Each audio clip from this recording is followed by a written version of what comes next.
بسم الله الرحمن الرحيم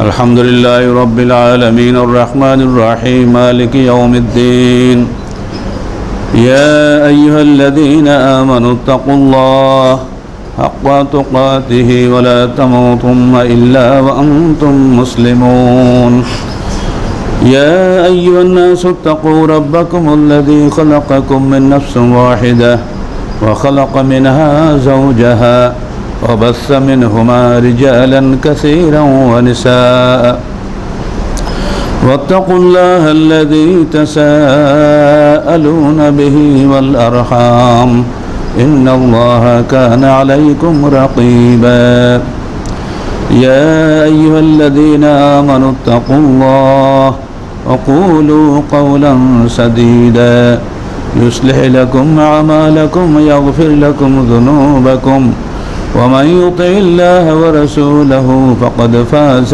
فوزا عظيما أما بعد فإن خير الحديث كتاب الله وخير الهدي هدي محمد صلى الله عليه وسلم وخير الأمور عوازمها وشر الأمور محدثاتها وكل محدثة بدعة وكل بدعة ضلالة وكل ضلالة في النار فقد قال الله تعالى في الكلام المجيد والفرقان الحميد فأعوذ بالله السميع العليم من الشيطان الرجيم بسم الله الرحمن الرحيم يا أيها الذين آمنوا أطيعوا الله وأطيعوا الرسول أولي الأمر منكم فإن تنازعتم في شيء فردوه إلى الله والرسول ذلك خير وأحسن تأويلا যাবতীয় প্রশংসা আল্লাহ রাব্বুল আলামিনের জন্য, যিনি আমাদেরকে বসে করে তীব্র দাবদাহের মধ্যেও আল্লাহ পাকের এই গৃহে সব কিছুকে উপেক্ষা করে এখানে সমবেত হওয়ার তৌফিক দান করেছেন। সকলেই আল্লাহ পাকের জন্য বলুন আলহামদুলিল্লাহ।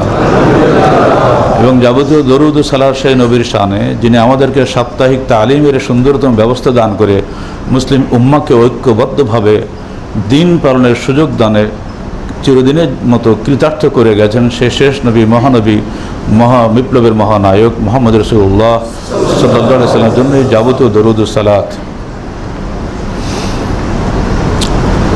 আল্লাহ পাক তার রসুলকে যখন দুনিয়াতে প্রেরণ করলেন, তখন আরবের লোকেরা দিনগতভাবে অসংখ্য দলে বিভক্ত ছিল।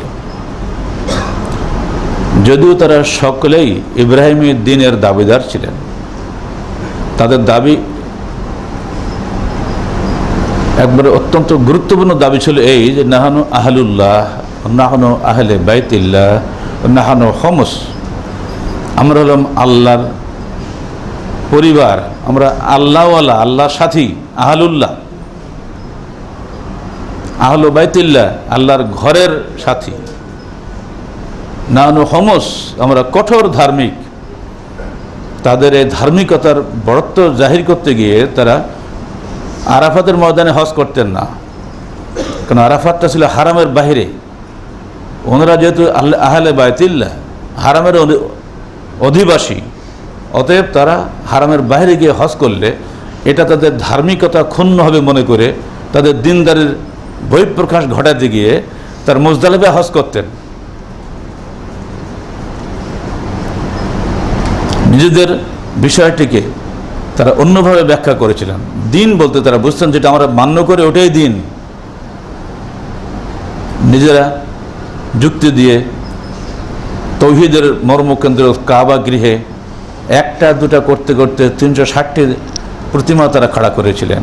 একদিনে কিন্তু 360টি ছিল না, এবং সবাই কিন্তু করেছিলেন যারা তাদের বুজুর্গের নেতা যারা ছিলেন তারাই, এবং বিভিন্ন অজুহাতে তারা সেগুলো পেশ করেছেন। তারা কখনোই আল্লাহকে বাদ দিয়ে অন্যকে আল্লাহ বলে স্বীকার করেন নাই, কিন্তু তারা ধারণা করেছিলেন এই সমস্ত মূর্তির ওসিলা যদি আল্লাহর কাছে প্রার্থনা করা হয় আল্লাহ পাক বৃষ্টি দান করবেন।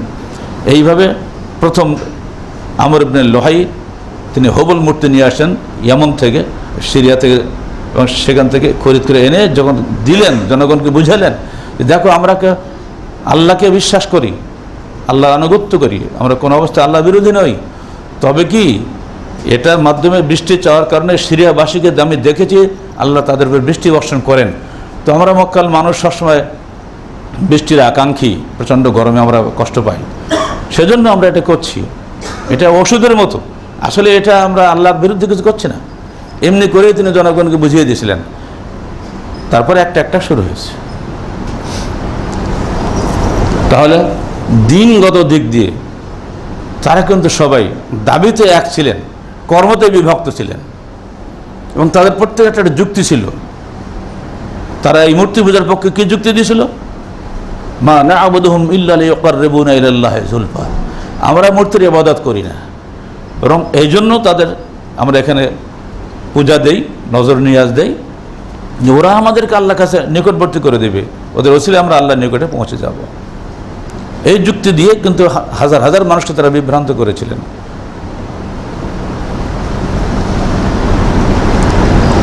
এবারে আমার রসুল এলেন, তিনি তাদেরই সন্তান, তিনি তাদেরকে বললেন দেখেন এটা চলবে না, এটা বাদ, কুলু লা ইলাহা ইল্লাল্লাহ তুফলিহু, তোমরা বলো আল্লাহ ব্যতীত কোনো উপাস্য নেই, তাহলে তোমরা সফলকাম হবে।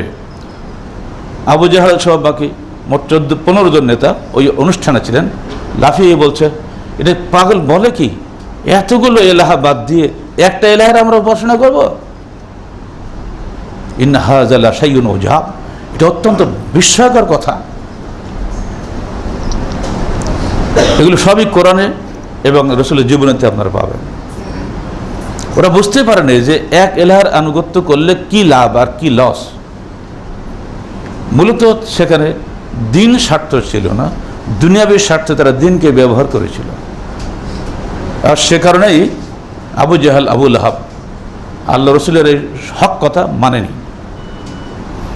তাদের যুক্তিগুলি কেমন ছিল ছোট্ট একটা ঘটনা বললে বুঝতে পারবেন। আল্লাহ রসুল রাত্রিবেলায় তাহাজ্জুদের সালাতে কোরআন তেলাওয়াত করতেন, নেতারা এসে গোপনে গোপনে কেউ কাউকে না জানিয়ে তার তেলাওয়াত শুনতেন, মুগ্ধ হতেন। তারা নিশ্চিতভাবে বিশ্বাস করতেন লাইসা হাযা কালাম আল বাশার, এগুলো কখনোই মানুষের কালাম নয়, এটা নিঃসন্দেহে আল্লাহ প্রেরিত ইলাহি কালাম, স্বীকার করতেন। কিন্তু আবু জাহাল আবু লাহাবকে দেখাতো না, আবু সুফিয়ান আখনাস বিন সুরাইককে দেখাতেন না। কিন্তু একদিন তিনজনের রাস্তায় দেখা হয়ে গেছে, ধরা পড়ে গেছে। এই তুমি কোথায় গেছিলে? মিথ্যা বলি করবে নাকি? আরবরা তো মিথ্যা বলতো না, আরবদের একটা গুণ ছিল, ওরা কখনোই মিথ্যা বলে না। তাহলে আমরা ওখানে গেছিলাম, তা আমিও তো গেছিলাম, তুমিও গেছিলে, তাই সব তো একই পাপে পাপি আমরা। উপায় কি? জনগণকে তো আমরা বলছি খবদের ওখানে যেও না, আর আমরা নিজেরা সেই কাজ করছি, এটা কেমন হবে? আখনাস বিন সুরাইক বুড়ো মানুষ, লাঠি নিয়ে সকালবেলা উঠে চলে গেছে আবু সুফিয়ানের বাড়ি। আবু সুফিয়ান তুমি রাত্রিবেলা ওই জায়গায় গেছিলে তাই না? তাহলে হ্যাঁ গেছিলাম গো। কেমন শুনলে? তো ওটা বলা যাবে না, মিথ্যা বলছে কি মোহাম্মদ? অসম্ভব, মিথ্যা জীবনে সে বলেনি, এটাও মিথ্যা নয়, এটা আল্লাহর কালাম। তা তুমি মানছো না কেন? তো ওটা এখন বলা হবে না। আবু জাহেলের বাড়ি চলে গেল। আবু জাহেল কি ব্যাপার, তুমি কোথায় গেলে রাত্রিবেলা? সত্য বলেছে, আমিও তো গেছিলাম, তোমাকে দেখছিলাম, আসার পথে রাস্তা দেখা হয়েছে, কিন্তু তুমি বলো যা শুনলে তা কি মানা যাবে? আবু জাহেল পরিষ্কার বলে দেখো আমরা জানি যে মোহাম্মদ সত্য, তার কালাম সত্য, তার দাওয়াত সত্য, কিন্তু মানতে পারছি না। কারণ ও হলো আব্দু মানাফের গোষ্ঠী, আমি হলাম বনু মখজুমের গোষ্ঠী, গোত্রগত পার্থক্য আছে। যদিও আমরা মূল দাদা কুরাইশ, কিন্তু আমাদের গোত্রগত পার্থক্য। বনু মখজুমের লোক আমরা, ও হলো বনু আব্দু মানাফের লোক, তারপরে বনু হাশেমের লোক। বনু হাশেমরা নেতৃত্ব দিচ্ছে, ওরা বলবে আমাদের বংশের নবী এসেছেন, আর আমরা কি বলবো? আমাদের বংশের নবী নেই। অতএব আমি যতক্ষণ বেঁচে আছি একে মানাই হবে না। কি বুঝতে পারলাম বিষয়গুলো? দুটো ঘটনা বললে আপনার বুঝতে সহজ হবে, এজন্য বলছি। দিন কিন্তু ঠিকই আছে, দিনের কোনো দোষ নাই।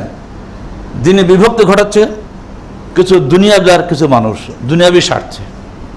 স্বার্থটা কি? নেতৃত্ব যে আজকে যে আমরা নবীকে অর্থাৎ মোহাম্মদ সাল্লাল্লাহু আলাইহি ওয়াসাল্লামকে নবী হিসেবে গ্রহণ করে নেই, তাহলে সমস্ত নেতৃত্ব তার কাছে চলে যাবে। আমরা এখন যে নজর নিয়াজ ভোগ করি, এগুলো দিয়েই তো আমাদের জীবন চলে। ব্যবসা কিছু করা লাগে না, ওই নজর নিয়াজ খেয়ে জীবন চলে। আর আমরা যে টাকা দিয়ে ব্যবসা করি, অর্থাৎ সুদের ব্যবসা করি, লোকেরা আমাদের কাছে এসে নিয়ে যায়। আর ও যদি নেতা হয়ে যায়, তো লোকরা আমার কাছে আসবে না। আর উনি তো আগেই বলছে সুদ হারাম। সুদ হারাম হয়ে গেলে আমরা চলবে কেমন করে? আসল বিষয়টা কিন্তু দুনিয়া, ওটা কখনোই মুখ দিয়ে বলে না। বলে কি যে দেখো বল নাত্তাবিউমা ওয়াজাদনা আলাইহি আবানা, আমাদের বাপদাদার 14 বছর থেকে আমরা দেখে আসছি, আমরা তারই অনুসরণ করব। আমার বাপদাদারকে ভুল করেছেন? এটা হলো বাহ্যিক যুক্তি, আসল যুক্তি কিন্তু এটা নয়। আসল যুক্তি হলো দুনিয়া, পার্থিব লাভ লোকসানটাই তারা আগে হিসাব করে, তারপরে পা ফেলে। এইভাবেই যুগে যুগে দিনে অনৈক্য ঘটে গেছে। আমি এসে শুনলাম আপনারা সাবজেক্ট দিয়েছেন দিনের ঐক্য গুরুত্ব। এটা খুবই গুরুত্বপূর্ণ সাবজেক্ট, নিঃসন্দেহে গুরুত্ব। কিন্তু দিনের ঐক্য কখনোই বিভক্ত হয় না, দিনদারদের মধ্যেই অনৈক্য হয়, দিনের কখনো অনৈক্য আসে না। দিন আল্লাহর পক্ষ থেকে প্রেরিত দিন যেগুলো, তাতে কোনো রকম অনৈক্য নাই। না লা নুফাররিকু বাইনা আহাদিম মির রাসূলিহি, আদম থেকে মুহাম্মদ সাল্লাল্লাহু আলাইহি ওয়াসাল্লাম পর্যন্ত সকল নবীর দিন এক, তাওহীদ। মানে ইবুদুল্লাহ ওয়াজতানিবুত তাগুত, তোমরা সবাই আল্লাহ দাসত্ব করো এবং তাগুত থেকে বিরত থাকো। এটা সকল নবীর দিন এটাই। শুধু শরীয়ত পরিবর্তন হয়েছে, বিধান পরিবর্তন হয়েছে। আদম সফিউল্লাহ লা ইলাহা ইল্লাল্লাহ, আদম সফিউল্লাহ লা ইলাহা ইল্লাল্লাহ, নূহ নবিউল্লাহ লা ইলাহা ইল্লাল্লাহ, ইব্রাহিম খলিলুল্লাহ লা ইলাহা ইল্লাল্লাহ, মুসা কালিমুল্লাহ লা ইলাহা ইল্লাল্লাহ, ঈসা রূহুল্লাহ লা ইলাহা ইল্লাল্লাহ, মুহাম্মদুর রাসূলুল্লাহ সাল্লাল্লাহু আলাইহি ওয়াসাল্লাম। নবী পরিবর্তন হয়েছে, সঙ্গে সঙ্গে বিধানও কিছু কিছু পরিবর্তন হয়েছে, কিন্তু তাওহীদ সবার জন্য এক। এজন্য যুগে যুগে সকল মানুষ মুখে যে যাই বলুক, আল্লাহকে সবাই কিন্তু বিশ্বাস করে। যখন 3 বার পায়খানা 4 বার বমি হয়, হাসপাতাল বেডে শুয়ে পড়ে, তখন আল্লাহ আল্লাহ ছাড়া কিচ্ছু করে না, সবাই আল্লাহ করে, তাই না? সে যে দলেই থাক না কারণ, যে যেখানেই থাক, গায়ে বল থাকলে তখন গডলেস থিওরি ওড়ায়, আর যখন দুর্বল হয়ে যায় তখন সবাই আল্লাহ আল্লাহ করে, এমনি ঠেলা পড়ে আল্লাহ করে। এবং দুনিয়ার সকল মানুষ এই ব্যাপারে একমত যে আমাকে মৃত্যু হতেই হবে। মৃত্যুর থেকে বাঁচার কোনো ক্ষমতা কোনো মানুষের নাই। দ্বিমত কোথায়? মৃত্যুর পরে আমরা পুনরায় উঠবো নাকি উঠবো না? মৃত্যু পর্যন্তই কি আমার ফাইনাল ডেস্টিনেশন? মৃত্যুর পরে আমার আর একটা জায়গা আছে? এইখানে কি অনেকের মধ্যে সমস্যা ঘটে গেছে। এখানে গিয়ে নবী রাসূল যারা আখিরাতে খবর রাখেন আল্লাহর মাধ্যমে, তারা সরাসরি বলে গেছেন যুগে যুগে, দেখো তোমার আসল জীবনের সফর কিন্তু শেষ হয়নি। জীবনের সফরসূচি শুরু হয়েছে আল্লাহর পক্ষ থেকে। রূহ এসেছে তোমার মায়ের গর্ভে 4 মাস বয়সে, তারপর সেখান থেকে তুমি বেরিয়ে এসছো, মায়ের গর্ভ থেকে বেরিয়ে ভূমিষ্ঠ হয়েছে দুনিয়াতে। মায়ের গর্ভ তোমার ফার্স্ট ডেস্টিনেশন, এরপরে দুনিয়াতে এসছো, এটা সেকেন্ড ডেস্টিনেশন। মৃত্যুর পরে তুমি যখন থাকছো কবরে, ওটা থার্ড ডেস্টিনেশন। কিয়ামতের পরে যখন উঠবে জান্নাত এবং জাহান্নাম, দ্য ফাইনাল ডেস্টিনেশন। এটা নবীদের শিক্ষা। যে সমস্ত মানুষ নবীদের এই শিক্ষাকে বিশ্বাস করেছেন তারা মুসলিম, সব যুগে মুসলিম। আর যারা এটা বিশ্বাস করেনি তারা কাফের। আর মানুষের জীবন পরিচালিত হবে লক্ষ্যের মাধ্যমে। যার জীবনে কোনো লক্ষ্য নেই সে পাগল, সেটা ছেলে পাগল ছাড়া কিছুই না। রাস্তায় উঠবেন, গাড়ি চালাবেন, ড্রাইভারকে বলবেন বাবা কোথায় যাবো বলতে পারি না, ও কী করবে? ও তো অ্যাক্সিডেন্ট করবেই। আমাকে বলতে হবে আমি যাবো কোথায়। যে ব্যক্তি বলে আমাকে মরতে হবে এবং আমাকে অবশ্যই জান্নাতে যেতে হবে, সে অবশ্যই দুনিয়াতে এমন কাজ করবে যে কাজ করলে জান্নাত পাওয়া যায়। আর যে ব্যক্তি বলবে আমার মৃত্যুর আর কিছুই নেই, সে কী করবে? খাও দাও ফুর্তি করে যেভাবে হোক দুনিয়া কামাও, তাই করবে না? যেটা হচ্ছে এখন দেখছেন আপনারা, পাগলের মতো যাকেই স্বার্থের বিরুদ্ধে মনে করছে তাকেই গুম খুম অপহরণ সব চলে যাচ্ছে। অথচ সে ভাবতো আমি এখন যাই করছি প্রতি কথার হিসাব আমাকে আখিরাতে দিতে হবে, পরকালীন জীবনে আমাকে জাহান্নাম অথবা জান্নাত আছে, সে কোশ্চিন কালেও অন্যায় করতে পারত না। যার বিশ্বাস যত দৃঢ় তার আমল তত সুন্দর, যার বিশ্বাস যত দুর্বল তার আমল তত দুর্বল। আর এই জন্য নবী যুগে আপনারা দেখেছেন সাহাবা কেরামের যুগে নিজে নিজে মৃত্যুদণ্ড নেওয়ার জন্য আল্লাহ রাসূলের দরবারে এসে তোষামত করেছে, করেনি? সালাম ফিরে বসে আছেন, ইয়া রাসূলুল্লাহ ইন্নী আসাবতু হাদ্দান, হে আল্লাহ রসুল আমি হদযোগ্য অপরাধ করেছি, হদ মানে কি বুঝতে পারছেন তো? যেগুলো একেবারে সঙ্গে সার করা, হাত কাটা, এগুলো হদ বলা, হুদুদুল্লাহ। আমি হদ যোগ্য অপরাধ করেছি। আল্লাহ রসুল মুখ ফিরে নিলেন 4 বার, শেষে বলেই ফেলে আবেকা ও জুনুন, তোমার মধ্যে কি পাগলামি কিছু আছে নাকি? পাগল লাগে তুমি? মানে উনি শুনতে চাচ্ছেন না, শুনলে তো তাকে হদ জারি করা লাগবে, তাই না? শেষকালে বললেন, না, আমি এই দুনিয়ার শাস্তি গ্রহণ করে আখিরাতে জাহান্নামের শাস্তি থেকে মুক্তি চাই। অতএব হে আল্লাহ রসুল, আমাকে দুনিয়ার শাস্তি দিয়ে পবিত্র করুন, আখিরাতে কঠিন শাস্তি ভোগ করার ক্ষমতা আমার নাই। দেখেন, বিশ্বাসটাকে টেনে নিয়ে আসতে, তাই না? এ তো পুরুষ লোক, মাহিদুল ইসলামী। মহিলা কি অবস্থা দেখেন, এক মহিলা এসে বলছে, হে আল্লাহ রসুল, আমি অন্যায় করেছি, আমাকে শাস্তি দিন। দেখলেন গর্ভবতী, যাও মা, বাচ্চা হোক, তুমি অন্যায় করেছো, বাচ্চা তো অন্যায় করেনি, যাও।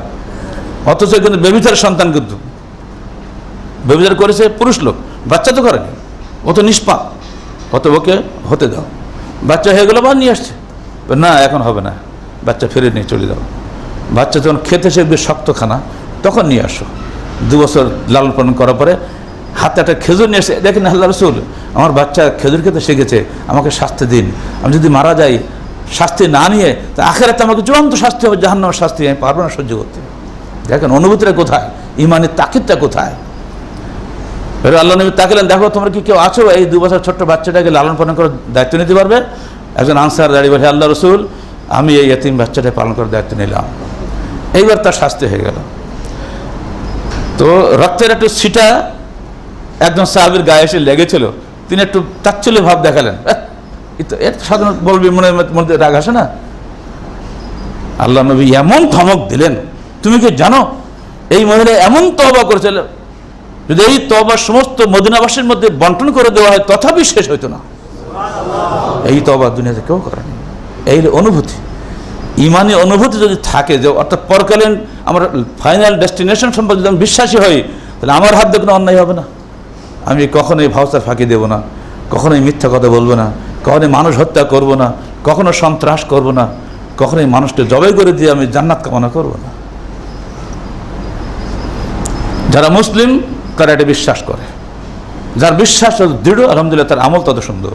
যার বিশ্বাস যত দুর্বল, তার আমল তত দুর্বল।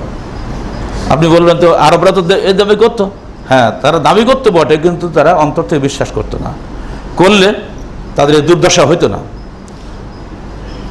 এবার আসুন দিনের ঐক্য, ভাষাটা কিন্তু দিনের ঐক্য না বলে আমি বলছি দিনদারদের ঐক্য। দিন চিরকালে ঐক্য, দিনের তৌহিদ সবসময় ছিল, আছে, আজও থাকবে। সারা বিশ্বের লোক যদি দিনের বিরুদ্ধে চলে যায়, দিন কখনো বিভক্ত হবে না, দিন ঠিকই ঐক্য থাকবে। কারণ আলহামদুলিল্লাহ আমাদের কাছে এমন 2টি গ্রন্থ আল্লাহ পাক দিয়েছেন। ইতিপূর্বে ইহুদি নাসারাদের কাছে তওরাত ছিল, ইনজিল ছিল, কিন্তু আল্লাহ পাক সেগুলোর স্থায়িত্বের জন্য দায়িত্ব গ্রহণ করেন নাই। শুধুমাত্র কোরআনের ব্যাপারে তিনি দায়িত্ব গ্রহণ করেছেন। ইন্না নাহনু নাযালনা যিকরা ওয়া ইন্না লাহু লাহাফিজুন। আমরা কোরআন নাজিল করেছি এবং আমরা তার হেফাজতকারী। অর্থাৎ মানুষ যত চেষ্টাই করুক, কোরআনে একটা হরফ নক্তা পরিবর্তন করার ক্ষমতা মানুষের নাই। বলুন আলহামদুলিল্লাহ। বলবেন হাদিস, হ্যাঁ এটারও দায়িত্ব আল্লাহর। লা তুহাররিক বি লিসানাকা লিতা'জালা বিহি ইন্না আলাইনা জামআহু ওয়া কুরআনাহু ফাইযা ক্বরানাহু ফাত্তাবি কুরআনাহু সুম্মা ইন্না আলাইনা বায়ানাহু। হে মুহাম্মদ, অত দ্রুত জিহ্বা সঞ্চালন করো না। লা তুহাররিক বিহি লিসানাকা লিতা'জালা বিহি, কোরআন মুখস্থ করার জন্য অত দ্রুত জিহ্বা সঞ্চালন করো না। ইন্না আলাইনা জামআহু ওয়া কুরআনাহু, আমাদের উপরে দায়িত্ব হলো কোরআনকে জমা করা, অর্থাৎ সংকলিত করা এবং এটাকে পাঠ করানোর দায়িত্ব আমাদের। তুমি ব্যস্ত হও না, মানুষ তো ভুলে যায়, তাই না? ফাইজা ক্বরানাহু ফাত্তাবি কুরআনাহু, যখন আমার জিবরিল তোমার কাছে কোরআন পাঠ করবে, তুমি খালি পিছিয়ে পিছিয়ে পড়ে যাও, মুখস্থ করার দায়িত্ব আমার। সুম্মা ইন্না আলাইনা বায়ানাহু, অতঃপর কোরআনকে সারা পৃথিবীতে বায়ান করা, ব্যাখ্যা করার দায়িত্ব ওটাও আমাদের উপরে। বোঝা গেল? কোরআনের যে ব্যাখ্যা হাদিস, এটা আল্লাহ রাসূলের মাধ্যমে 23 বছরে আল্লাহ পাক তার যুগের মানুষের কাছে এটাকে ব্যাখ্যা করে দিয়েছেন। আর আজকের বিশ্বে সেই হাদিসের উপরেই সব কিছু আলোচনা চলছে। আকিমুস সালাহ, সালাত আদায় করো। কিভাবে করো? গো টু হাদিস, তাই না? ফানকাহু মা তাবা লাকুম ফানকিহু মা তাবা লাকুম মিনান নিসাই মাসনা সুলাসা রুবা, তোমরা বিবাহ করো 2টি 3টি বা 4টি, তাহলে কি আমাদের 4টে বিয়ে করতে হবে নাকি? তাহলে কি 2টো বিয়ে করাই লাগবে? আল্লাহ তো আগে তো 1 বলবে, তারপরে তো 2 বলবে, কিন্তু আল্লাহ তো একই বলেন নেই, বলছে 2, 3 বা 4। তার অর্থ কি আমাকে তাহলে 2টো করাই লাগবে? না। ব্যাখ্যা কোথায় যাব? আমাদের ইখতিলাফ হবেই। আপনি আরব বিশ্বের নেতাদের সঙ্গে বসেন, আগে জিজ্ঞেস করে আপনার বউ কটা। যখন শুনে একটা, বলে বাপরে এত বড় নেতা আপনি, বলতে একটা বউ, এ কি? ওদেরকে একটা বিস্ময়কর ব্যাপার। কমপক্ষে 2টো তো থাকাই লাগবে, 4টা হলে তো সবচেয়ে ভালো হয়। এক এক দেশের ট্র্যাডিশন। আমি যাব কোথায়? আমাকে যেতে হবে হাদিসের কাছে। ব্যাখ্যা পরিষ্কার করে দেখেন, যদি তুমি একটা স্ত্রী নিয়ে সুখী থাকো, 2য় স্ত্রী দরকার নাই। যদি 2টা বউ করো, যদি একটা স্ত্রীর সঙ্গে তুমি অসৎ ব্যবহার করো বা তার হক আদায় শৈথিল্য করো, মনে রেখো কিয়ামতের দিন তুমি একটা অঙ্গ হানি হয়ে উঠবে কিয়ামতের মাঠে। সুস্থ মানে একটা অঙ্গ হানি মানে কি? জাহান্নামে যাবি। অত সহজ নয়। এই বিষয়গুলো হাদিস আমাদের ব্যাখ্যা দিচ্ছে। আল্লাহ নবী 11টা বিয়ে করেছে, বাবা আমার 11টা কেন হবে না? যুক্তি তো দিতে পারি, যুক্তি তো আমার সমস্যা নেই, জিনা হবে না। ওই নবী বলে গেছে 4টে, কোরআন বলেছে 4টে করে হবে না। আর নবীর বিবাহটা বিশ্ব তার জন্য খাস। কেন করা হয়েছে? যারা এই বিষয়ে জানে তারা জানেন। কি বলে, খাদিজার মৃত্যু পর্যন্ত তিনি 2য় বিবাহ করেন নাই।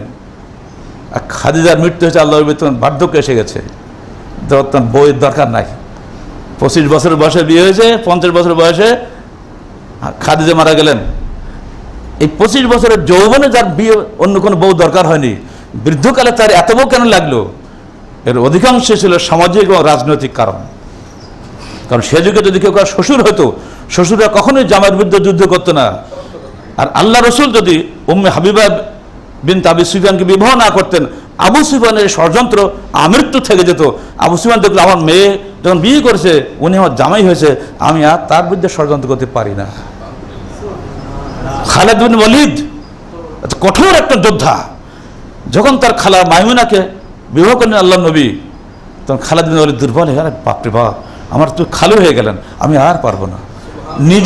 নিজে হেঁটে মদিনায় চলে গেল, গিয়ে সরাসরি আল্লাহ নবীর সামনে গিয়ে বায়াত গ্রহণ করে ইসলাম কবুল করল। সবটার পিছনে একটা কারণ আছে। ইহুদিরা শত্রু, চিরন্তন শত্রু। ইহুদিদের নেতা হুয়াই বিন আখতাব, তার মেয়ে সাফিয়া বিনত হুয়াই ইবনে আখতাব, যখন সাফিয়ার সঙ্গে আল্লাহর সাথে বিবাহ হয়ে গেল, পুরা ইহুদি গোত্র বলে আর মোহাম্মদের সঙ্গে যুদ্ধ নাই, কারণ উনি এখন আমাদের জামাই। বনু মুস্তালিক গোত্রের নেতা ধরা যুদ্ধে নিহত হলো। সবাই বললো নেতার মেয়ে কি হবে? নেতার মেয়ে নেতার সঙ্গে বিয়ে হবে। মুসলমানদের নেতা আল্লাহ রসুল, অর্থাৎ তার সঙ্গে তার বিয়ে দেওয়া হলো। একদিনই ওইখানে বসে 100 কাফের মুসলমান হয়ে গেল, এবং তারা বলল আর মোহাম্মদের সঙ্গে যুদ্ধ নাই, আমরা এখন তার শ্বশুরের বংশ হয়ে গেছি। এইগুলো বিষয় যারা ভিতরে খবর রাখে না, তারা নানাবিধ কথা বলে, কথা বুঝছেন? এগুলো দিনের অনেকক্ষণ হয়, এগুলো আমাদের না বোঝার কারণে অনেকগুলো হয়।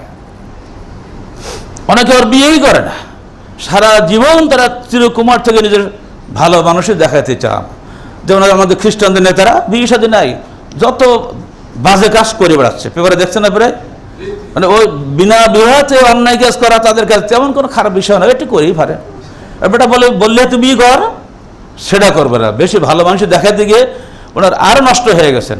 ইসলাম স্বভাব ধর্ম, মানুষের স্বভাবের চাহিদা পূরণ করার পরে সেখানে দিনের বিধান সেখানে এসেছে।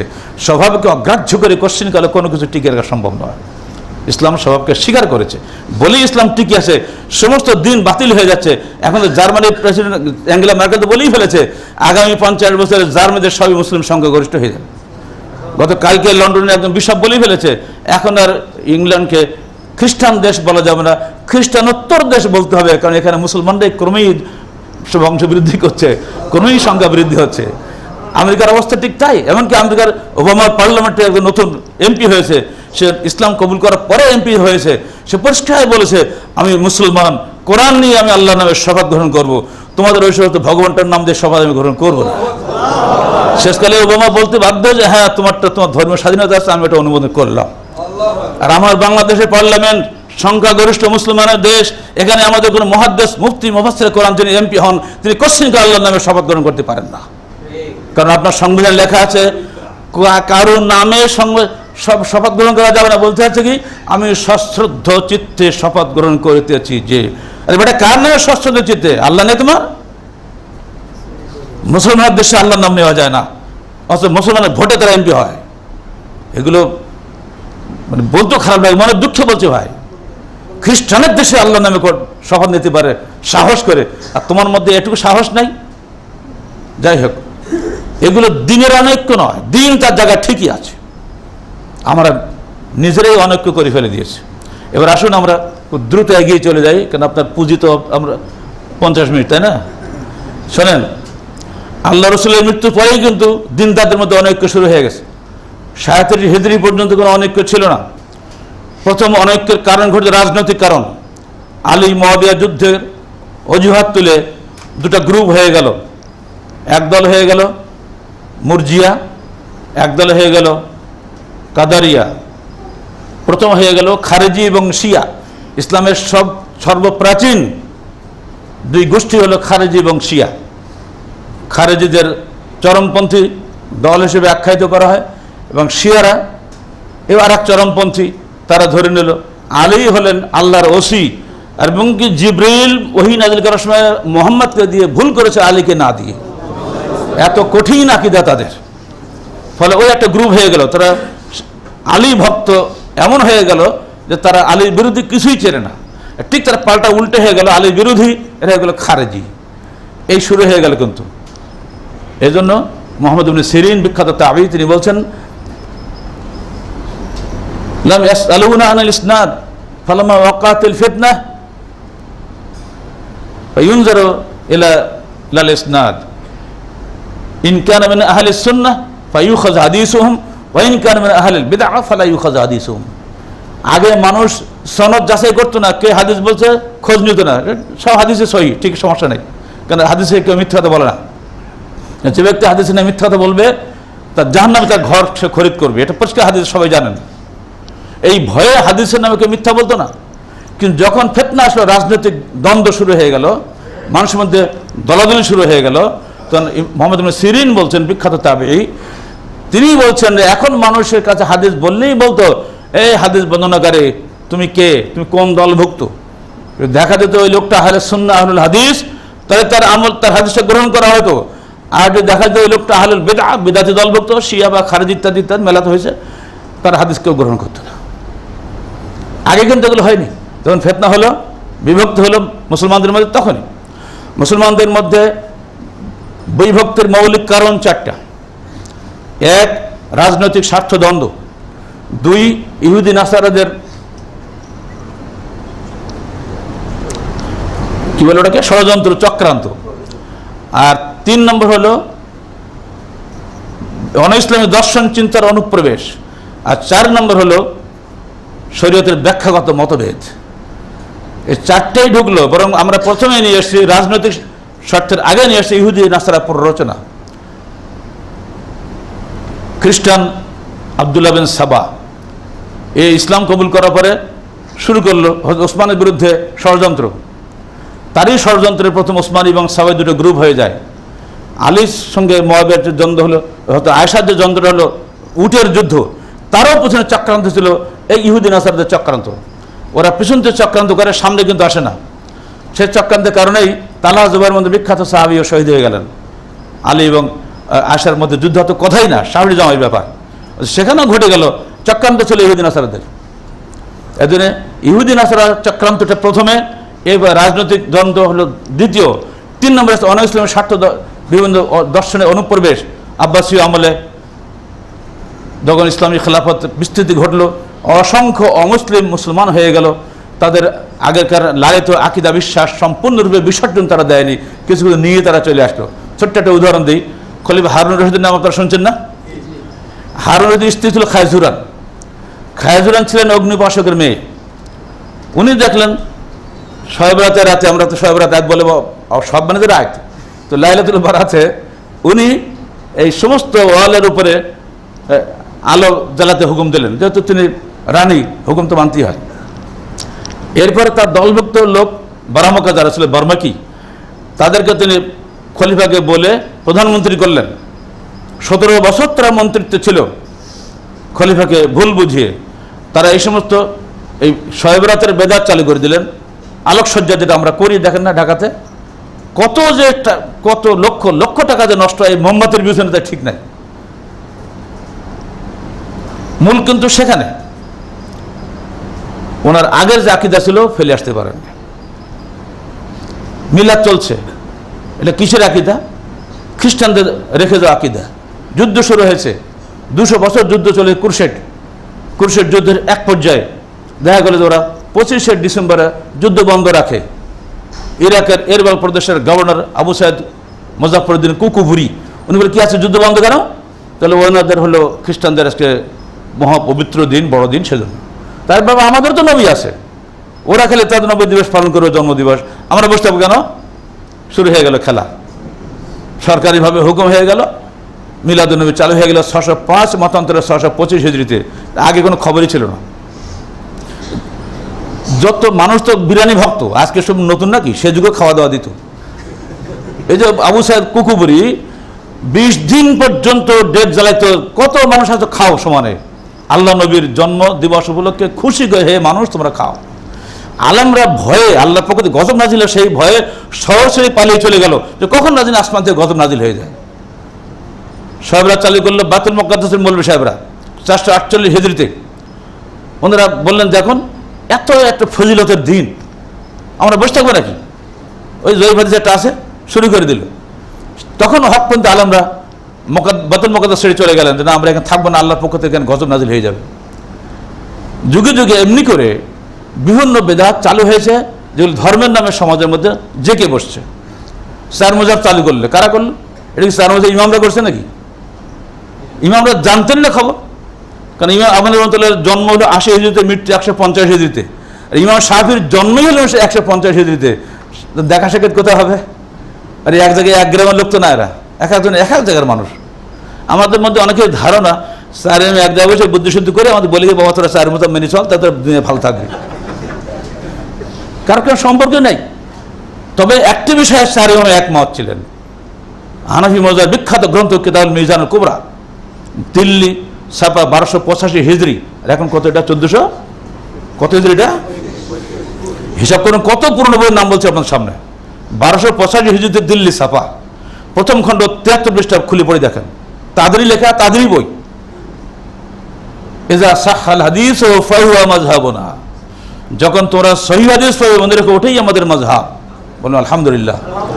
আচ্ছা, আমরা ইমাম সাহেবদের দায়ী করি, ইমাম সাহেব খবরই রাখে না।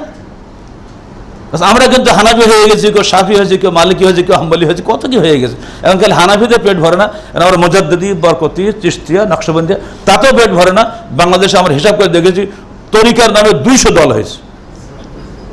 দিনের ঐক্য ওয়াজ করবো, কি বলবো, এসব বেশি বললেই তো আমাদের 2-4 ঘন্টা লাগে। আপনাকে মূল কথা কালে জিজ্ঞেস করে ধরে দিচ্ছি। রাজনৈতিক কারণে হলো, বহু হাদিস তৈরি হলো আব্বাসীয় খেলাফতের পক্ষ থেকে। আলেম ওলামারা মানে সকল যুগে একদল আছে আলেম যারা সরকারি দালালি করে। ই আজকে নতুন না, সরকারকে খুশি করার জন্য তারা বহু হাদিস বানিয়ে দিল। এটা উমাইয়া যুগেও হয়েছে, এটা আব্বাসীয় যুগেও হয়েছে। যদি আল্লাহ পাক দুনিয়াতে আইন হাদিসকে প্রতিষ্ঠিত না করতেন, দুনিয়ার সমস্ত মুসলমান একদম গাফেল হয়ে সবগুলি এই ফিতনা পড়ে যেত। ইমাম আবু দাউদ রাহমাতুল্লাহ আলাইহি তিনি ফার্স্টে বলছেন, লাউলা হাযিল ইসওয়াবা লান দারাসাল ইসলাম। আবু দাউদের নাম তো সবাই জানেন, তাই না? কুতুবে সিত্তাহ আবু দাউদের নাম আছে না? এই আবু দাউদের যিনি সংকলক, তিনি মারা গেছেন তো মাত্র 275 হিজরিতে। তিনি বলছেন, যদি পৃথিবীতে আহলে হাদিসরা না থাকতো, দুনিয়া থেকে ইসলাম একদম মুছে যেত। এটা আল্লাহ পাকের মেহেরবানি, যুগে যুগে একজন দুজন করে হলেও হকপন্থী আলেম তিনি সৃষ্টি করেছেন। মানুষ তাদেরকে মেরেছে, নির্যাতন করেছে, জেল খাটিয়েছে, কিন্তু আল্লাহ পাক মেহেরবানি অবশেষে মানুষ তাদেরকেই গ্রহণ করেছে। যারা নির্যাতন করেছে তাদের গ্রহণ করেনি। মুতাজিলি মযহাবের লোকরা ক্ষমতায় আসলো, খলিফা মুতাসিম বিল্লাহ তার মযহাব গ্রহণ করলেন, যুক্তিবাদী মযহাব। যুক্তিতে যা আছে সেটা গ্রহণ করব, যুক্তি যা কুলে না তা মানবো না। এটা তো আমাদের সবার মধ্যে একটা জিদ আছে, সবার মধ্যে না? আমরা জ্ঞানী মানুষ তো, জিদ সবার মধ্যে আছে। বললো কি, কোরআন যখন প্রেসে ছাপা হচ্ছে তা নিশ্চয় এটা সৃষ্ট জিনিস, অতএব কোরআন সৃষ্ট। এই সহজ কথা সবাই বুঝে নিল।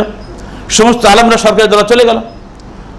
সবাই বললে, হে খলিফাতুল মুসলিমিন, যতই আমরা ফতোয়া দেই ওই মিসকিন আহমদ বিন হাম্বল যদি ফতোয়া না দেয়, ও কেউ আপনার কথা শুনবে না। তাহলে কি এত সাহস, ডাকো মিসকিনটাকে, ধরে না এসে দরবারে, কি আহমদ তুমি নাকি বলো কোরআন সৃষ্ট নয়, তুমি আমার মযহাবের বিরোধিতা করো, তো জানো আমি খলিফা, আমি নিজে হলাম মুতাজিলি, তোমাকে মুতাজিলি হতে হবে।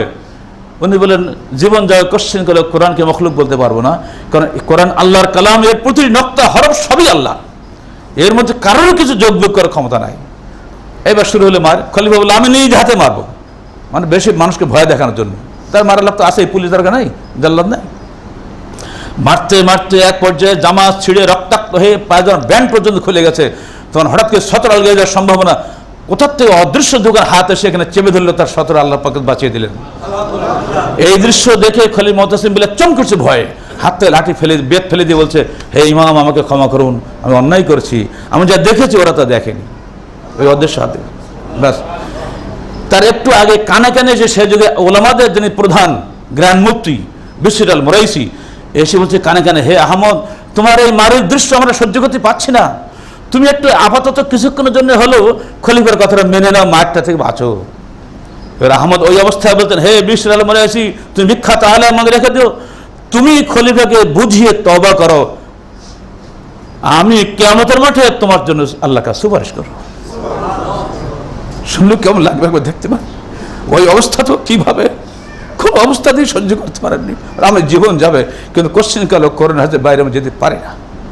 লাভ হলো কি, আল্লাহর পক্ষ থেকে গায়েব মদদ এসে গেল, খলিফা নিজেই তওবা করলেন, আলহামদুলিল্লাহ আহমদ বিন হাম্বল বেঁচে গেলেন। এবং আহমদ বিন হাম্বলের যদি সেদিন না বাঁচতেন, তা পরবর্তীতে তারই ছাত্র ইমাম বুখারী, তাই না, সব তারই হাতে গড়া ছাত্র, এদের মাধ্যমে বুখারী শরীফ মুসলিম শরীফ যত হাদিস গ্রন্থ আজকে দেখছেন সব তাদেরই সৃষ্টি, তাদেরই মাধ্যমে আল্লাহ পাক দুনিয়াতে পাঠিয়ে দিয়েছেন। আর এমন মেধা তাদেরকে দিলেন যে মেধা আজ পর্যন্ত পৃথিবীর কোনো মানুষকে আল্লাহ পাক দেন নাই। 10 লক্ষ হাদিসের হাফেজ ছিলেন ইমাম আহমদ বিন হাম্বল, আজকে 10টা হাদিসের হাফেজ বাংলাদেশে খুঁজে পাওয়া যায় না। তা সনদ সহ ইন্নাল আমাল বিন্নিয়াত সবাই জানি আমরা, কিন্তু আল্লাহ রসুল থেকে ওই পর্যন্ত আসতে যেসব মানুষের নামগুলো আছে, এর নাম কয়জনে জানি বলেন তো? জানি না। আরে ভাই আমার নিজের দাদার নামই জানি না, তো ওসব বাদ দেন আপনি। আমার যদি বলি টেস্ট করে আপনাদেরকে, দাদার নাম কি হয়তো বলতে পারবেন, পদ্মাদের নাম কি গোলমাল লেগে যাবে, তার দাদার নাম কি আর নেই। এই তো আমাদের পুঁজিপাঠা। রসুল থেকে ওই পর্যন্ত আসতে 200 বছর 250 বছর কত রকম কত মানুষের নাম মুখস্থ করতে হয়েছে তাদেরকে। আর এই সমস্ত মেধাগুলো কি এমনি হয় নাকি? আল্লাহর রহমত লাগে না? কই আর তো ওরকম মেধাবী মানুষ তৈরি হচ্ছে না? এগুলো আল্লাহ পাকের রহমত ছিল যে আমার হাদিসকে আমাকে হেফাজত করতে হবে। আমি ওয়াদা করেছি মানুষের কাছে, সুম্মা ইন্না আলাইনা বায়ানা, আমাদের উপরে দায়িত্ব হলো তোমার এই কোরআনকে ব্যাখ্যা করার দায়িত্ব আমাদের, সেই ব্যাখ্যা আসে হাদিস অনুযায়ী। এখন আসতে যদি আপনি দিন তাদের ঐক্য চান, অনৈক্যের কারণগুলো বললাম, এবার আসেন ঐক্যের জন্য কি কি করণীয়, ওটা আল্লাহ বলে দিচ্ছেন। ইয়া আইয়ুহাল্লাযীনা আমানু আতিউল্লাহ ওয়া আতিউর রাসূলা উলিল আমরি মিনকুম ফাইন তানাযাতুম ফি শাইইন ফারুদ্দুহু ইলাল্লাহি ওয়ার রাসূল যালিকা খায়র ইন কুনতুম তু'মিনুনা বিল্লাহি ওয়াল ইয়াউমিল আখির যালিকা খায়রুন ওয়া আহসানু তা'বীলা। হে ঈমানদারগণ, তোমরা আনুগত্য করো আল্লাহর, আনুগত্য করো রাসূলের, এবং তোমাদের মধ্যকার শাসনের অধিকারী যারা, আমার এক কথা বলে আমিরের, যদি তোমরা কোনো বিষয়ে ঝগড়া করো তাহলে ফারুদ্দু ইলাল্লাহি ওয়ার রাসূল, আমিরের সঙ্গে কোনো কথা যদি তোমাদের বিভক্ত দেখা যায় মতভেদ, তাহলে সরাসরি আল্লাহ এবং তো রসুলের দিকে ফিরিয়ে দাও।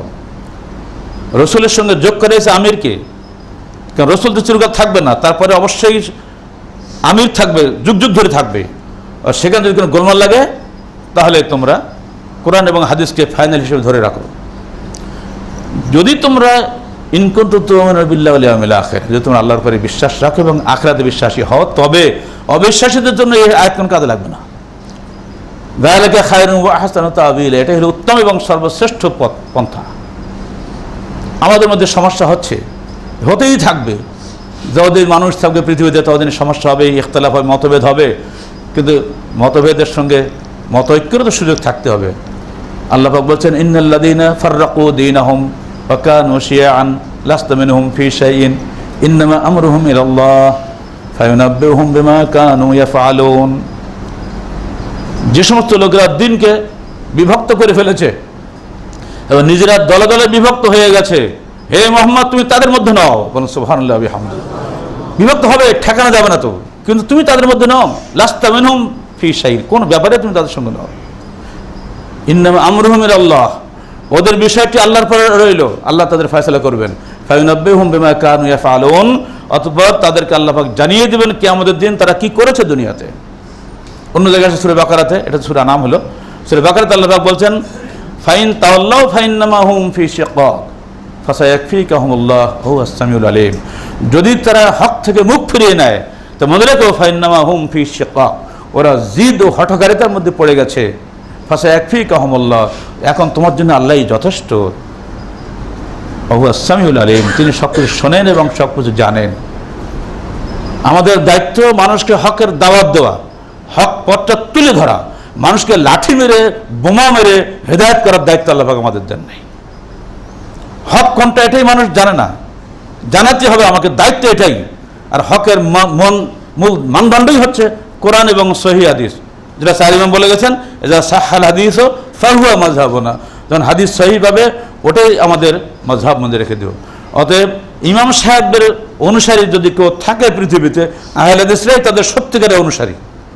কথা ঠিক না? এবার আসুন আমরা মতভেদ করছি কিভাবে দু একটা নমুনা আপনাকে বলে দিই। আসেন ধর্মীয় ক্ষেত্রে আমরা সবাই সালাত আদায় করছি, তাই না? আজকে জুমার দিনে ঢাকা শহরে সবাই আলহামদুলিল্লাহ এখন সব মসজিদে, কিন্তু আমরা সালাত আদায় করছি শুরু করার আগেই জায়নামাজের দোয়া পড়ে নিচ্ছি, এরপরে তাকবীর তাহরিমানের পরেই নায়াতুন পড়া শুরু করছি, এরপরে যারা মুক্তাদি তার সূরা ফাতিহা গায়েব। লক্ষ লক্ষ মুসলমান এটা করে যাচ্ছে। আপনি ফয়সালা করবেন কি যে, কারণ সেদিকে বড় আলেম আছে, সে সমস্ত আলেমদের ধারে কাছে আমরা যেতে পারবো না। তাদের গায়ে যা জামা কাপড় আছে, মাথাতে পাগড়ি আছে, উরে সুবহানাল্লাহ বিহামদিহি, ধারে কাছে যাবে কে? আর আগে বিষয়ে ডিগ্রি তো শেষ নাই, কিন্তু আপনি মতভেদ অনেক দূর করবেন কি দিয়ে? এখানে যে আমাদের বক্তব্য এই সাহাবায়ে কেরাম এবং সালাফে সালেহিনের বুঝ অনুযায়ী আপনাকে ব্যাখ্যা দিতে হবে। আপনি বলবেন যে নিয়ত মনে মনে করার চাইতে মুখে বলা কি ভালো নয়? এটা আপনার একটা মন গড়া একটা সিদ্ধান্ত। এই বইটা, এই কথাটা আপনি হেদায়েতে লিখলেন, হানাফি মাযহাব বিখ্যাত গ্রন্থ হেদায়েত, আপনার সব নাম জানেন নিশ্চয়ই। এগুলো সালাতুর রাসূল দেখবেন হেদায়েত পৃষ্ঠায় সব উল্লেখ করে দিয়েছি আমি, 2 খণ্ড 80 পৃষ্ঠায়। সেখানে বলে দিয়েছে এটা সুন্দর হয়, মুখে বলাটাই ভালো হয়। তাহলে কি হয়? নিয়তটা ওই একনিষ্ঠ হয়। এটা তার একটা চিন্তাধারা ছিল, তিনি এটা লিখে গেলেন বইতে। এখন আমরা যেহেতু সেই মাযহাব অনুসরণ করছি, এখন আমরা শুরু করে দিলাম মুখ দিয়ে বলে বানাইলো নিয়ত। কত নিয়ত যে আসে, একটা আরবি কায়দা পড়ে বাচ্চা ছিল কায়দা বগদাদি, পিছনে নিয়তের ছড়াছড়ি। ফরজের সালাতের এক নিয়ত, নফল সালাতে এক নিয়ত, সুন্নত সালাতে এক নিয়ত, নিয়তের শেষ নেই। ধরুন এই যে মতভেদটা হলো, দূর করার রাস্তা কি? আপনি বলবেন দেখুন তো গো টু দ্য সুন্নাহ, কোরআন এবং হাদিসে এই নিয়তগুলো আসছে কিনা, যদি থাকে আপনি পড়ুন, না থাকলে বাদ দিন, কথা শেষ না? এটাই হলো আহলে হাদিসের রুট, একদম মধ্যবর্তী রুট। আমি ডাইনে বায়ে যাব না, আমি হেদায়েতের কাছে যাব না, সরবের কাছে যাব না, তারা মানুষের ভুল হতেই পারে। কোনো মানুষই তো নির্ভুল নয় নবী রাসূল ছাড়া। অথবা আমরা সেখানে চলে যাব, আমরা তাদেরকে অবশ্যই সম্মান করব, তারা দ্বীনের যথেষ্ট খেদমত করে গিয়েছেন, আমরা কাউকে অসম্মান করব না। কিন্তু ভুলটাকে গ্রহণ করব? তা তো হবে না। আমাদের উচিত হবে, দেখব আলহামদুলিল্লাহ এখন সবই তো আলহামদুলিল্লাহ বাংলা অনুবাদ হয়ে গেছে, সমস্যা তো নাই। আপনি ঘরে বসেই দেখতে পারেন, সালাতের অধ্যায় খুলে বের করে দেখুন যে কোথাও না আছে অনেক কোনো বংশ আছে কিনা, নাই। তাহলে এটা যদি আমরা মেনে নেই, হাদিসের সামনে মাথা নত করি, তাহলে কিন্তু আপনার সঙ্গে ঐক্য হয়ে যাবে। এরপরে আপনি করছেন কি, আপনি সূরা বাদে পড়বেন না কেন? ওই যে কোরআন ফানসাতুল কি ফাস্তামিলু ওয়ানসিতু লাআল্লাকুম তুরহামুন, কোরআন পাঠ করা হয় তখন তোমরা মনোযোগ দিয়ে শোনো এবং চুপ করে থাকো। এই আয়াত দিয়ে, এই আয়াতটা শুধু সালাতের ক্ষেত্রে নাজিল হয়নি, সর্বক্ষেত্রে নাজিল হয়েছে। রাস্তায় যদি এখন কোরআন শরীফ তেলাওয়াত হয়, আপনি মুসলমান, আপনাকে অবশ্যই মন দিয়ে সেটা শুনতে হবে। এই জন্য যেখানে সেখানে বাজার ঘাটে আজকাল ক্যাসেট বাজায়, তওবা করে এগুলো করবেন না, কারণ কোরআন দিকে ওই সব মনোযোগ দেওয়া সম্ভব হয় না মানুষের, কিন্তু এগুলো চলছে। বরং এটাও বলে দিই, গাড়ি চালাতে যেসব ড্রাইভাররা কোরআন শুনে বরকত নিয়েতে, তাদের এটা নিষিদ্ধ, কারণ ওই সময় তোমার বরকতের চাইতে উচিত হবে গাড়ি ঠিকঠাক মতো চালানো। কারণ যদি একবার ওইদিকে নজর চলে যায়, তুমি শেষ, তুমি শুধু গাড়ি শুধু শেষ, ওই বরকতে কাজ দেবে না। যখন যে কাজ করো তখন সেই কাজে মনোযোগ দিতে হবে, এটা হলো নিয়ত। নিয়তের ব্যাখ্যা ওইটা না। জিজ্ঞেস করা হলো রাবি হযরত আবু হুরায়রাকে, হে আবু হুরায়রা, যখন আমরা ইমামের পিছনে থাকি তো তখন আমরা কি করব? তিনি বললেন ইকরা বিহা ফি নাফসিক, তুমি মনে মনে সূরা ফাতিহা পড়ো। বলুন, কোনো ব্যাপারে আল্লাহ রসুলের ডাইরেক্ট স্কুলের ছাত্র যিনি, তিনি যদি কোনো ব্যাপারে সিদ্ধান্ত দেন, সেখানে আমার আপনার কিছু বলার থাকে? অটোমেটিক্যালি আমরা মানছি না, আমরা ওটা বাদ দিচ্ছি, ফলে আমরা সূরা ফাতিহাই পড়ছি না। আমার রসুল বলছেন লা সালাতা লিমান লাম ইয়াকরা বিফাতিহাতিল কিতাব, তার সালাত হয় না যে ব্যক্তি সূরা ফাতিহা পড়ে না। তিনি আরো ব্যাখ্যা দিয়েছেন লা তাফআলু ইল্লা বিফাতিহাতিল কিতাব, কিছুই পড়ো না, শুধু সূরা ফাতিহা পড়ো। এই জাজ্জল্যমান ঘোষণা থাকতে, সাহাবাদের আমল থাকতে, আমরা মাযহাবের দোহাই দিয়ে কিন্তু এগুলো করে যাচ্ছি। অথচ মাযহাবের যিনি ইমাম তিনি বলছেন না সহিহ হাদিস মেনে চলো। ঐক্য হয়ে যাবে যদি আপনি আজকে হাদিস বানান, কালকে ঐক্য হয়ে যাবে, কোনো সমস্যা নাই। আপনি নিচে হাত বাঁধেন, কি দলিল আপনার?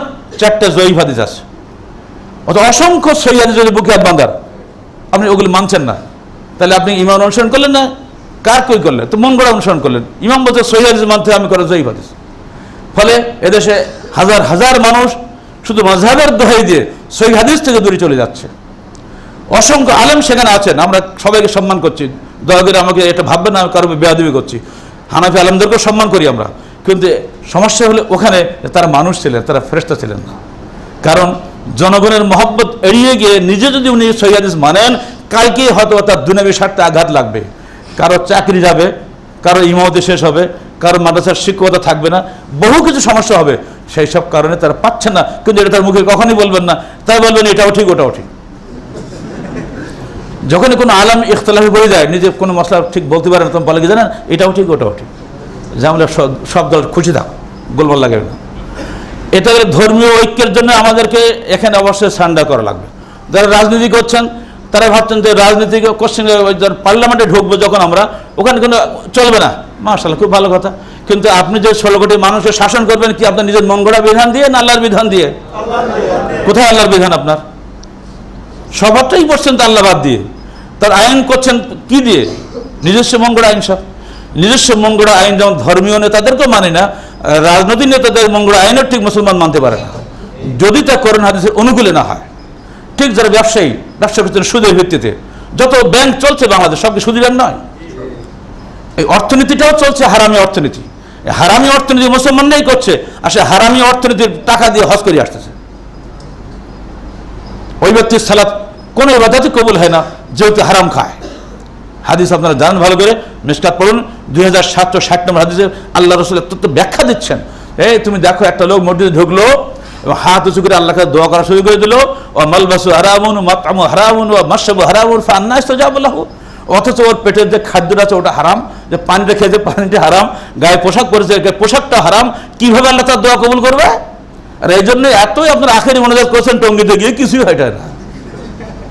মনোজাত পাড়ি সব তো আলহামদুলিল্লাহ হারাম খেয়ে গেছে। হবে দেশের মূল বিষয়টাকে আমরা খেয়াল করছি না যে কেন আমাদের জুলুম আসতেছে। জীবনে যা শুনিনি তা শুনতে হচ্ছে। গতকালকে পেপারে পড়লাম যে রংপুরে ট্রেনের লাইন বেঁকে গেছে গরমের চোটে, 50 ডিগ্রি সেলসিয়াস হিট, ফলে ট্রেন লাইন বেঁকে যাচ্ছে। 11টা থেকে 3টা পর্যন্ত ট্রেন বন্ধ, পানি দিচ্ছে সারাদিন। অবস্থা বুঝতে পারছেন? এগুলো কখন বাংলাদেশের উপরে আসছে? কখনো আসছে? একটা একটা গজব নাজিল হচ্ছে। মুসলমান যদি ইমানের দিকে ফিরে না আসে, কোরআন এবং সহিহ হাদিসকে সারেন্ডার না করে, তাকে অবশ্যই প্রতি পদে পদে আল্লাহর গজবের শিকার হতে হয়। ধর্ম নেতা, রাজনৈতিক নেতা, অর্থনৈতিক নেতা যারা আমরা আছি, যদি তারা সবাই যদি এখানে চলে আসতে, সমস্ত ঐক্য হয়ে যাবে। এবার আসেন দার্শনিক নেতা। আমাদের ঢাকা ইউনিভার্সিটির আমাদের এক শিক্ষক ছিলেন, বাপরে এত বড় দার্শনিক, উনি খুলনায় গেছেন মেয়ের বাড়িতে, হাঁটতে হাঁটতে সে পুকুরে নামতেছে। মেয়ে তখন উপর তো দেখছে, আব্বা পুকুরে নামে কেন? আব্বা তো ঢাকায়। দৌড়ে চলে এসে আব্বাকে ধরেছে, আব্বা আপনি পুকুরে নামছেন না? আমি পুকুরে নামছি নাকি? আমি তো তোর বাড়িতে আসছি, তো তোর বাড়ি মনে করছেন মেয়েটা পাগল নাকি? আপনি পুকুর তো। ওহ, আরে ফুকি তুই বুঝিস না, আমি এখন বড় দর্শন চিন্তা করছিলাম মাথার মধ্যে, ওই দর্শন চিন্তা আমাকে পুকুরে ঢুকাই দিয়েছে। ওনাকে চিনি, চেয়ারে একবার বলবে, ভাসছে কিন্তু বলবো না, নাম বললে আপনাকে চিনি ফেলে দেবেন। আর মারা গেছেন অবশ্য, আল্লাহ তাকে গুনাহ খাতা মাফ করুক। এই দার্শনিকরা অনেক মানুষকে নষ্ট করেছে। যেমন একটা প্রমাণ দেন, আল্লাহ নিরাকার, শূন্য সত্তা, মুআত্তালা। আমরা চিরকাল পড়েছি আল্লাহ নিরাকার। এখন কোত্থেকে যুব সংঘ আন্দোলন বেরোলো, এরা লেখা শুরু করে বাবা আল্লাহ নিরাকার বলা যাবে না। আরে বাবা, যেখানে যাচ্ছে ময়দানে মার খাচ্ছি কেন? মূলত কারণ কিন্তু এইটাই, সমস্ত আলমরা উস্কে দিচ্ছে, মারো, ও আসছে, ও গুলবার লাগাবে। আল্লাহ নিরাকার কোত্থেকে আসছে? রসুল নূরের নবী কোত্থেকে আসছে? মূল রুটটা কোথায়? চলে যান ইরানে, নিউ প্লেটোনিজম পড়ে দেখুন। প্লেটোর মতবাদের অদ্বৈতবাদ আসছে, সর্বেশ্বরবাদ আসছে, ওখান থেকে ঘুরে আসছে হিন্দু ব্রাহ্মণদের কাছে, হিন্দু ব্রাহ্মণদেরকে ঘুরে আসছে বাংলাদেশের মুসলমানদের সুফিদের কাছ থেকে ঘুরে আসছে এখানে। তারা এখন বলছে আল্লাহ নিরাকার, রসুল মানুষের প্রেরণা, রসুল নূরের নবী, তিনি কবরে গিয়েও বেঁচে আছেন, হায়াতুন নবী বিশ্বাসী তারা। এবং শুধু তিনি একা বেঁচে নেন, তার অনুসারী আউলিয়া যারা তারাও কবরে গিয়ে বেঁচে আছে, দিয়ে দিল। এমনকি আল্লাহকে এখন নামিয়ে দিয়েছে মসজিদে, ডান পাশে আল্লাহ, বাম পাশে মোহাম্মদ। ঢাকা শহরে বোধহয় এমন কোনো মসজিদ হবে না যেখানে আল্লাহ মোহাম্মদ একসাথে নাই, বলে দিচ্ছি সব জায়গায়, চেষ্টা করছি। এমনকি ইমা গাড়িগুলোর মাথায় বড় করে আল্লাহ লেখা। একদিন আমি রাজশাহীতে আমি খোদবা দিয়ে বেরিয়ে আসছি, মসজিদ মাঠে সামনে তো আমাদের রাস্তা আছে, তো এই বাবা ইমা দাঁড়া তো, ভাবছি আমি প্যাসেঞ্জার, তোমার এই ইমা গাড়ির মাথায় আল্লাহ কেন? তো ছাড়ো, তো আমরা জানি না, আমাদের মালিক লিখছে। ধরো এই গাড়িটা আসছে, অ্যাক্সিডেন্ট করলো, আল্লাহটা ভেঙে গেল, তোমার কেমন লাগবে? হাম করে উঠছে। তো তুমি নিজেই তো আল্লাহকে ভেঙে দিলে, আল্লাহকে তো তুমি লিখছো রং দিয়ে। আল্লাহ থাকে হৃদয়ে, আল্লাহ এই সময় সাইনবোর্ড নয়। আল্লাহকে দিয়ে সৌন্দর্য বর্ধন করা যায় না। বড় লোকদের ঘরে শোবক্স আল্লাহ মোহাম্মদ, মোহাম্মদ বসে হাল ধরে, আর আল্লাহ বসে নৌকা এরকম সওয়ারি হিসেবে, কি চমৎকার দেখতে। এগুলো দিয়ে শোবক্স হয় না। এগুলো মূল রুট হলো বিদেশি দর্শন চিন্তা। ওই অদ্বৈতবাদের চিন্তাধারা চলে এসছে এখানে, সৃষ্টি এবং স্রষ্টায় কোনো পার্থক্য নাই। কথা বলছেন? এই অদ্বৈতবাদের দর্শন বিদেশ থেকে এসছে, এটা ইসলামী দর্শন নয়। এই অন ইসলামী দর্শন ঢোকার কারণে আলেমরা পথভ্রষ্ট হয়ে গেছে। সুফিবাদের নামে এদেশে অসংখ্য মানুষকে মানুষ পূজা করতে বাধ্য করা হচ্ছে। তারা আল্লাহর ইবাদত নাই, চালাকি করে প্রত্যেক কবরের পাশে একটা মসজিদ বানাচ্ছে। দেখবেন যত মাজার আছে পাশে একটা মসজিদ আছে, যাতে মুসলমান এখানে আসে এবং তাদেরকে কবর হতে বাধ্য করে। এই এমনি করে সর্বক্ষেত্রে এমনি করে বিদেশি দর্শন চিন্তা, রাজনৈতিক মতবাদ, বাংলাদেশে যে তত্ত্ব চলছে, নেতৃত্ব নির্বাচন চলছে, এই নির্বাচন কখনই ইসলামী নির্বাচন নয়। বিচক্ষণ মানুষের মাধ্যমে বিচক্ষণ নেতা নির্বাচিত হয়। যার মধ্যে বিচক্ষণতা নাই, পাগল, তাকে দিয়ে কি হয় নাকি? এখন এই প্রতারণাপূর্ণ নির্বাচন দিয়ে আমাদের দেশটাকে, শুধু এই দেশটা, পৃথিবীর প্রায় 117টা দেশে এইভাবে প্রতারণার মাধ্যমে নির্বাচন চলছে। আর মানুষের খুন খারাপির কি যে হচ্ছে, তো আপনারা আমাদের চেয়ে বেশি বলতে পারবেন। অথচ আল্লাহ রসুলের একটা নির্দেশ, ইল্লা ইন্না লা নুওয়াল্লি আলা আমালিন হাযা লিমান সাআলাহু ওয়া লিমান হারাসা আলাইহি ওয়া ফি রাওয়ায়াতিন লিমুসলিম ওয়া লিমান আরাদা। আমরা কোশ্চিনকালে নেতৃত্ব ওই ব্যক্তিকে সমর্থ করি না যে ব্যক্তি নেতৃত্ব চেয়ে নেয়, যে ব্যক্তি নেতৃত্বের লোভী হয়, যে ব্যক্তি নেতৃত্বের আকাঙ্ক্ষা করে। আমরা কোশ্চিনকালে ইন্না লা নুওয়াল্লি, ভাষাটা খেয়াল করেন, যারা আরবি জানতে বুঝতে পারছেন, আমরা কোশ্চিনকালেও তাদেরকে নেতৃত্ব দেই না। আর আমরা এদেশে আমরা কোশ্চিনকালেও তাকে নেতা বানাবো না যে নেতৃত্বে মনোনয়ন প্রার্থী হবে না, কি ঠিক না? তারপরে হুন্ডা গুন্ডা ডান্ডা তো আলাদা ব্যাপার আছেই, সাবসিডিয়ারি ওগুলো থাকতেই হবে না, তো ইলেকশনে হবে না। রসুলের হাদিসের বিরোধিতা করে, রসুলের শাফাত যারা কামনা করে, তা কিভাবে নিজেকে পাক্কা মুসলিম দাবি করতে পারে? দুনিয়াতে আপনি সারাদিন প্রতিদিন সকালে উঠে আগে ব্লেড দিয়ে শেভ করেন, তাই না? রসুলের সুন্নতের বিরুদ্ধে সংগ্রাম সকালবেলা শুরু হয়ে যায় 7:07 মানে 7টার সময় তুমি দাঁড়িয়ে আসো, তাই তো? ওটা শেষে সাফ করে যাচ্ছে মসজিদে গিয়ে, আল্লাহু আকবার, কি চমৎকার দিন এদেশে চলছে। কি করে হবে? এবার যখন বুড়ো হয়ে গেল, তখন আস্তে আস্তে একটু লম্বা করে দিল, দিয়ে খান্ডে দিল রং মাখিয়ে, হয়ে গেল পাক্কা মুসল্লি। এত সহজ নয়। আপনার সার্বিক জীবনের আনুগত্য থাকতে হবে, দাসত্ব থাকবে আল্লাহর কাছে, এবং দুনিয়াতে তার রসুলের কাছে, রসুলের পরে তার অনুসারী আমিরের কাছে। আমিরবিহীন ইসলামী জীবন যাপন করার একটা ধোঁকা চলছে এখানে, যাতে বাতিলরা ঐক্যবদ্ধ হয়, মুসলিমরা বিভক্ত থাকে। অথচ আল্লাহ রসুল বলছেন, ইয়া আলাইকুম বিল জামাআহ ওয়া ইয়াকুম বিল ফুরকাহ ফাইন্না শায়তানা মাল আহাদ আমরা বাল ইসনান আবআদ মান আরাদা মিনকুম বহুবাতাল জান্নাহ ফালইলজামিল জামাআহ। মনে রেখো, তোমাদের উপরে জামাতি জিন্দেগি ফরজ করা হলো, বিভক্ত জিন্দেগি নিষিদ্ধ করা হলো। মনে রেখে দিও, শয়তান একজনের সঙ্গে থাকে এবং তাকে নেকড়ে বাঘ ধরে নেয়, আর দুজন থেকে দূরে চলে যায়। অতএব যদি কেউ জান্নাতের মধ্যস্থলে থাকে, বহুবাতাল জান্নাহ, জান্নাতের মধ্যস্থলে থাকতে চাও, সে জামাতবদ্ধ জীবনকে অপরিহার্য করে নাও। এসব হাদিস পড়ে আছে কোথায়? সালাতের বেলায় পাক্কা আহলে হাদিস, কিন্তু জামাতের জিন্দেগির বেলায় খবর নেই। তখন যে এক এক দলে চলে যাচ্ছে, কেউ ধর্মনিরপেক্ষ দলে, কেউ ইসলাম না বিভিন্ন বেদাতি দলে, আর আহলে হাদিস নামও আছে, তারাও বিভক্ত। মূলত সব দুনিয়া দুনিয়ার কারণেই আমরা কিন্তু বিভক্ত হই, দিনই কারণে কেউ বিভক্ত হই না, যদিও মুখে আমরা বলি। খুবই সহজে দিন ঐক্য সম্ভব যদি আমরা ওয়াতাসিমু বিহাবলিল্লাহ জামিআন ওয়া লা তাফাররাকু, যে আমরা হাবলুল্লাহ বলতে আল্লাহ পাকের যে রজ্জু কোরআন এবং হাদিস এর কাছে ঐক্যবদ্ধ ধারণ করি, তাহলে কিন্তু কোনদিন আমাদের বিভক্তি আসবে না। কিন্তু আমরা হয়ে গেছি ওয়াতাসিমু বিআবদিল্লাহ, হে মানুষ তোমরা আব্দুল্লাহকে ধারণ করো, যত নেতা হবে তত দল হবে তত বিভক্ত আসবে না। এই হাবলুল্লাহর মুখে হওয়া লাগবে, তাহলে ঐক্য আসবে, নইলে দিন তাদের ঐক্য কোশ্চেন করে আসবে না। এজন্য আমরা আমাদের নিজেকে আত্মসমালোচনা করলে ইনশাআল্লাহ সবচেয়ে সহজ হবে। ইমানদার মানুষ কোরআন হাদিসের মাধ্যমে নিজের জীবনের সমস্ত সমস্যার সমাধান করবে ইনশাআল্লাহ। এই যুগটা শিক্ষিত মানুষের যুগ, সব কিছু খুব সহজ হয়ে গেছে। আপনারা ইচ্ছা করলে অনেক কিছু পেয়ে যাবেন। আগে রসুলের যুগে সেরে মুখে প্রচার ছাড়া কিছুই করার ছিল না, এখন ইন্টারনেট হয়েছে, কত কিছু সুযোগের হিসাব নাই। এত সুযোগের মধ্যেও যদি আমরা শহীদ দিন থাকতেও যদি গ্রহণ না করি, আল্লাহর কাছে কৈফিয়ত দেওয়া খুব মুশকিল হবে। আমরা এককভাবে কিছুই করতে পারবো না, অবশ্যই জামাতবদ্ধভাবে সকলকে ঐক্যবদ্ধ হতে হবে। যদি আপনি ঐক্যবদ্ধ না থাকেন, একা একা থাকার চেষ্টা করেন, আপনি যে কোনো সময় মানুষের ধোঁকা পড়ে যাবেন, বিভক্ত হয়ে যাবেন। আল্লাহ পাক আমাদের সবাইকে দ্বীনে হকের উপরে ঐক্যবদ্ধ হওয়ার তৌফিক দান করুন এবং অনৈক্য থেকে মুক্তি পাওয়ার জন্য আল্লাহর কাছে প্রার্থনা করতে হবে। আমি যতই চেষ্টা করি আল্লাহর রহমত না হলে কিন্তু আমি ঐক্যবদ্ধ হতে পারবো না। আল্লাহ তুমি আমাদের ভাইদেরকে এবং আমাদের সবাইকে তোমার রহমতের অন্তর্ভুক্ত করে নাও এবং আমাদেরকে ঐক্যবদ্ধ হবে কিয়ামতের মাঠে ঠিক এমনি করে ভাই ভাই হয়ে জান্নাতুল ফেরদৌসে বসার তৌফিক দান করো। আকুলু কাউলি হাযা আস্তাগফিরুল্লাহ লি ওয়া লাকুম ওয়া লিসাইরিল মুসলিমিন।